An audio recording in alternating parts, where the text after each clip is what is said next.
Sobat muda, Kota Malang memang tidak ada habisnya menyuguhkan berbagai bangunan tua dan bersejarah. Mulai dari candi, prasasti, masjid, alun-alun hingga gereja. Jadi tidak heran ya jika Malang juga disebut sebagai kota sejarah.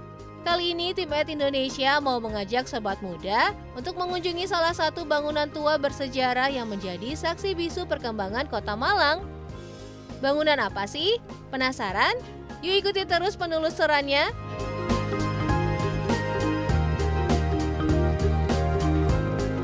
Mengunjungi alun-alun Merdeka di Kota Malang, sobat muda akan dibuat takjub dengan keindahan salah satu bangunan peninggalan Belanda yang ada di salah satu sudut area alun-alun. Inilah Gereja Protestan di Indonesia bagian Barat atau GPIB Immanuel alias Gereja Immanuel di Kota Malang. Gereja Immanuel juga dijuluki Gereja Jago karena adanya lambang ayam jago di puncak menara gereja.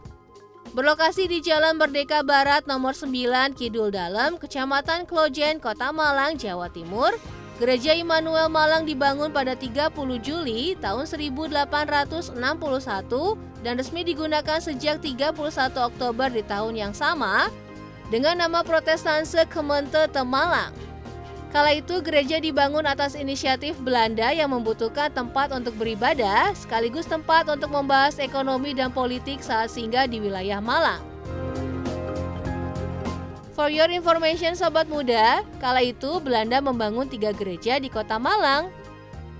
Pertama GPIB Immanuel Malang, kedua Gereja Katolik Paroki Hati Kudus Yesus atau dikenal dengan Gereja Kayu Tangan, dan ketiga ada Gereja Katolik Santa Perawan Maria dari Gunung Karmel atau yang dikenal dengan Gereja Katedral Ijen. Ketiganya telah ditetapkan sebagai bangunan cagar budaya Kota Malang. Sekarang kita jelajahi yuk bagian dalam gereja.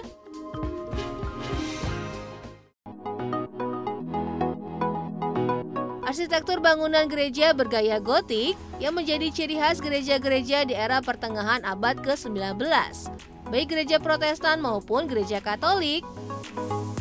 Renovasi pertama dilakukan tahun 1892 hingga 1920 menjadi bangunan yang saat ini sobat muda lihat.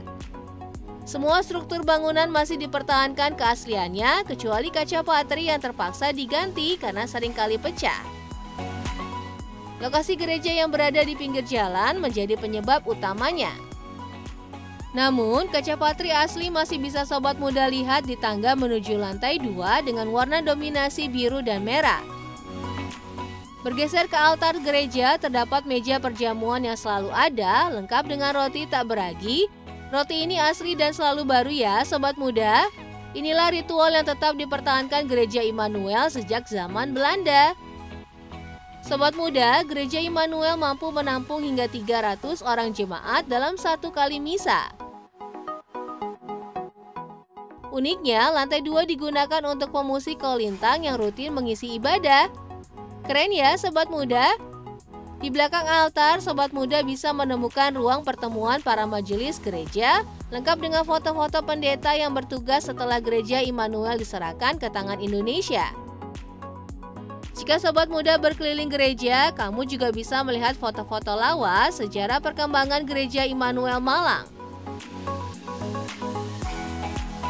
Tahukah kamu sobat muda, di gereja ini terdapat 2 Alkitab yang diperkirakan berusia mencapai 400 tahun.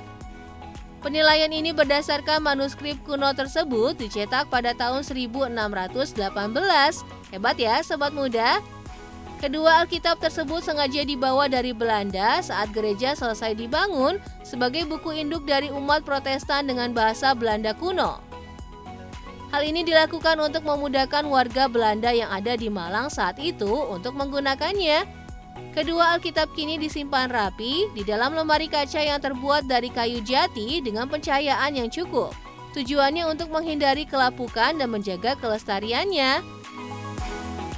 Selain Alkitab, terdapat manuskrip penting lainnya yang juga diterbitkan di Belanda dan Indonesia, seperti dokumen sejarah gereja, hingga cetak biru pembangunan gereja di tahun 1861 silam.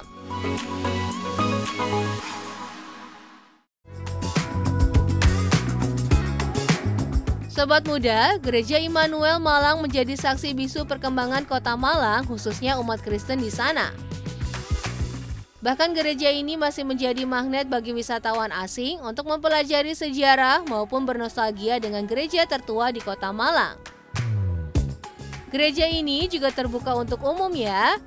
Jika sobat muda ingin berkunjung, baik belajar sejarahnya atau sekedar melihat-lihat bangunan bersejarah ini, kamu bisa datang dan membuat janji dengan pengelola gereja ya.